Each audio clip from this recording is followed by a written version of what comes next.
NFL's most diabolical celebrations. What happens when scoring a touchdown feels more like starring in a Hollywood drama? The NFL has seen celebrations so wild, they've left fans stunned and rivals fuming.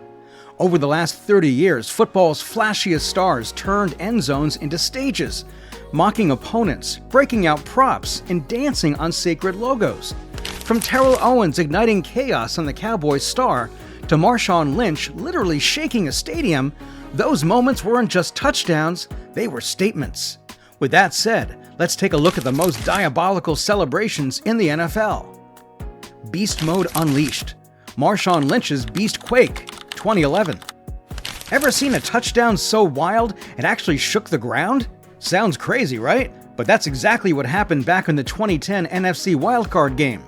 Marshawn Lynch, yep, Beast Mode himself, broke through 8 defenders on this insane 67-yard run that basically made Seattle's stadium rumble. The crowd was so loud and pumped that their cheers actually showed up on a seismograph. That's how the legendary Beastquake was born. And here's the thing, Marshawn didn't go crazy with the celebration. No flashy dances or over-the-top moves, just his classic style, smoothly placing the ball down, doing a quick little shuffle, and then casually munching on some Skittles like it was no big deal. That's Marshawn for you, all about the game, letting his actions speak louder than words. Even Pete Carroll called it extraordinary. And shockingly, the NFL didn't slap him with a fine. Sometimes, a run just says it all. Fast forward to 2024. The Detroit Lions rookie Jameson Williams scored a 64-yard touchdown and decided to pay homage to Marshawn, crotch grab and all. The fans loved it. Twitter exploded with jokes like, "That's gotta be a $1 million fine, right?" Well, not quite $1 million, but pretty close. The NFL hit him with a $19,697 fine for that move. So, what's the takeaway here? Honoring Beast Mode? Totally cool. But maybe leave out the crotch grab if you want to keep your wallet happy. The infamous Dallas Star pose. Terrell Owens, 2003. Alright, let's rewind to 2003. A year burned into NFL history thanks to one of the boldest touchdown celebrations ever. Terrell Owens, better known as T.O., was playing for the 49ers, not the Giants, and they were facing off against the Cowboys in Dallas. T.O. catches a touchdown pass and then does something no one saw coming. He sprints to midfield, stands tall right on the Cowboys' massive star logo, and throws up this dramatic arms-wide victory pose like he just conquered enemy territory. The Texas crowd? Oh, they lost it. Booing, screaming, furious beyond belief. But T.O., cool as ever, just soaking it all in like a movie villain who knows he owns the scene. But here's where it gets wild. He did it again.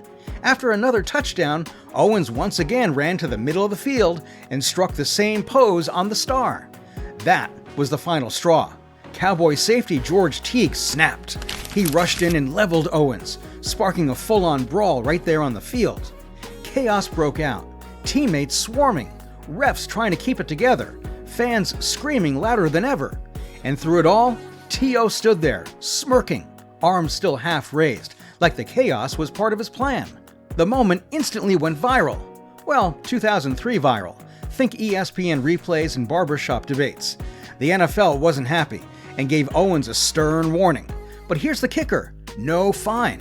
Fans were divided. Some thought it was epic. Others called it the ultimate act of disrespect. Broadcasters slammed him. Even Jerry Jones, years later, said it felt like the league itself was turning on the Cowboys. But love it or hate it, one thing's for sure, that moment is burned into NFL history. Iconic, outrageous, and pure T.O. Chad Ochocinco Johnson's Props in Pajamas, 2009.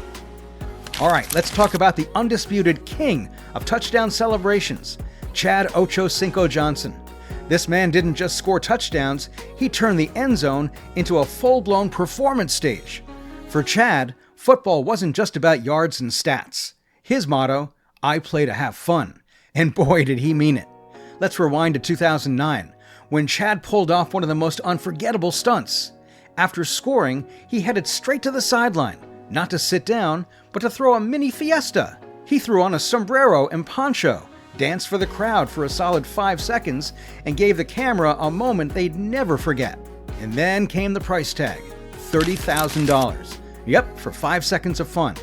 To make it even wilder, this came right after he'd already been fined $20,000 for pretending to bribe a referee with a single dollar bill. The man was on a roll, and apparently on a budget. But Chad wasn't backing down. Over the years, he kept pushing the envelope, dressing up like Hall of Famers, breaking into full river dance, proposing to cheerleaders, and even trying to turn the goalpost into a post-hole digger. Every week felt like a new episode of the Ocho Cinco show. The fans loved it. They tuned in not just for the touchdowns, but for whatever wild move he'd come up with next. But the NFL? Not so amused. By 2010, the league had had enough and cracked down, banning props, choreographed dances, and anything they saw as excessive celebration. And how did Chad react? With that signature smile. That was fun, he shrugged, totally unfazed. He even joked in an interview, "I've set aside $100,000 just for fines this season." At the end of the day, he got hit with a bunch of fines, but he never stopped dancing. Because for Chad, it wasn't just a game, it was entertainment. And in his eyes, the fun was always worth the price. Rowboat Revenge, Steve Smith Sr., 2005. Let's return to 2005. Panthers wide receiver Steve Smith Jr. scores a 69-yard touchdown against the Vikings. But what happens next? He drops down in the end zone and begins pretending to row a boat, just rowing along and tipping his imagined cap. Charlotte's crowd lost it. But here's the kicker, this wasn't just any random celebration. Smith was taking a direct jab at Vikings cornerback Fred Smoot, who had recently been implicated in the infamous Love Boat affair. It was brazen. It was funny. And it was personal. Teammates and fans caught on right away. Steve then stated, "When somebody's banging on your door, I'm not hiding. I'm opening it." Steve is always on point. And guess what? No fine. The NFL let it slide. It was too smart and wonderfully timed. Fans still remember it as one of the most vicious and imaginative end zone digs in football history. Taking shots. Stevie Johnson's Plaxico Dance, 2011. All right, let's rewind to 2011 for one of the most jaw-dropping touchdown celebrations in recent memory, courtesy of Stevie Johnson. Now, Stevie was never one to keep things boring, but this time, he pushed some buttons. So here's what happened. Johnson scores a touchdown against the Jets, and instead of your typical spike or dance, he goes full-on theatrical. He starts by pretending to pull out a gun, sticks it to his thigh, and then dramatically falls to the ground like he just shot himself. Yep, he was mocking Plaxico Burress, who had accidentally shot himself in the leg a few years earlier in a real-life, very public incident that led to jail time. The crowd? Stunned. Announcers? Calling it tasteless. And the refs? They didn't wait around, they hit him with a 15-yard penalty on the spot. A day later, the NFL chimed in, slapping Stevie with a $10,000 fine for unsportsmanlike conduct. But here's the twist. Johnson didn't seem all that bothered. He even made light of the situation on Twitter, cracking jokes about getting that dreaded FedEx envelope from the league office, which is how players get notified about fines. And what about Plaxico Burress himself? Surprisingly chill. He didn't go on a rant or call for more punishment. Instead, he shrugged it off and said he can pay for it, he can afford it. Talk about taking the high road. Still, that moment lit up sports radio and Twitter feeds across the country. Fans and analysts couldn't stop debating it. Was it creative or just cruel? Bold or flat out wrong? One thing's for sure, it raised serious questions about where the line is when it comes to celebrating at someone else's expense. To this day, the celebration stands out, not just for what happened, but for the bigger conversation it sparked. Because hey, celebrating is part of the game, but mocking someone's real-life struggles? That's where things get complicated. Michael Jackson moves. Derek Carr's crotch grab, 2024. Okay, let's jump to 2024. Derek Carr, the Saints quarterback, sneaks into the end zone for a 1-yard score against the Cowboys and then celebrates by performing Michael Jackson's iconic crotch grab from Billie Jean on live TV. Fans were completely shaken. Someone even tweeted, "Did Derek Carr just do the MJ move on national TV?" Of course, the NFL was not having it. He received a 15-yard penalty. You could see people shuddering on the broadcast, and he was later fined $14,000 for sexually suggestive behavior.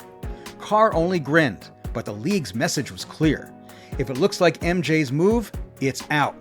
Even coach Mike Tomlin joined in, saying he respects fan celebrations, but admits, "I personally don't like it," citing the league's complex regulations. Derek's Michael Jackson dance? It's still spoken about. Funny, daring, and clearly on the verge of legality. Dunking history. Travis Kelce's Tony Gonzalez tribute, 2024. Let's talk about one of the most unforgettable events of 2024. And no, it wasn't a game winner or a Hail Mary. Travis Kelce made NFL history with his dunk, literally. Picture this. It's December. Arrowhead Stadium is packed, and Kelce has just broken the Chiefs' all-time receiving touchdown record. Big deal, right? Most guys go for a quick spike or a little dance, but not Kelce. He jumps into the NFL time machine and throws it back with a vintage Tony Gonzalez tribute. Grabs the ball, leaps up, and slams it over the goalpost, Tony G style. Pure nostalgia. The crowd losing their minds. The refs not so impressed. Using the goalpost as a prop is a no-no, so they hit him with a flag for unsportsmanlike conduct. Then came the fine, $14,069. Yep, that oddly specific number is real. Some fans even joked the 69 was the NFL's idea of a punchline. Kelce's reaction? Pure Kelce. He just shrugged and laughed. "Screw it," he reportedly said, fully expecting the penalty. And here's the best part. Tony Gonzalez offered to pay the fine for him. A full circle, feel-good moment. Twitter lit up with jokes about Kelce dunking on the rulebook. It reminded everyone that sometimes breaking the rules is worth it, especially when it's done with heart. Now, take a step back. These kinds of celebrations, creative, over-the-top, borderline illegal, have lit up the NFL for years. And the league? They've gone back and forth. After a wild celebration era of the 2000s, the NFL tightened the rules. Props? Banned. Group dances? Out. Even clever ball tricks? Also a no-go. Still, players get creative. Let's be honest, fans love it. Even when the league hands out fines like Halloween candy, players usually just accept it as the cost of entertainment. A few $1,000 for a viral moment? Worth it. As one reporter said, every dumb mistake becomes instant gold. Fans still quote Joe Buck's infamous, "That is a disgusting act," about Randy Moss. They replay those celebration clips, argue over wings, and ask, should players be allowed to have fun? Most fans say absolutely. And the NFL, even when they groan, deep down they know these are the moments people don't forget. So yeah, Kelce's dunk was more than a celebration. It was a reminder football is supposed to be fun, even if it costs you $14,000. And there you have it. 7 moments where touchdowns turned into theater, and the end zone became the main stage. Whether bold, brilliant, or downright brutal, these celebrations shook fans, rattled rivals, and cost a few paychecks. Love them or hate them, they gave us something to talk about, because in the NFL, sometimes the celebration is the show.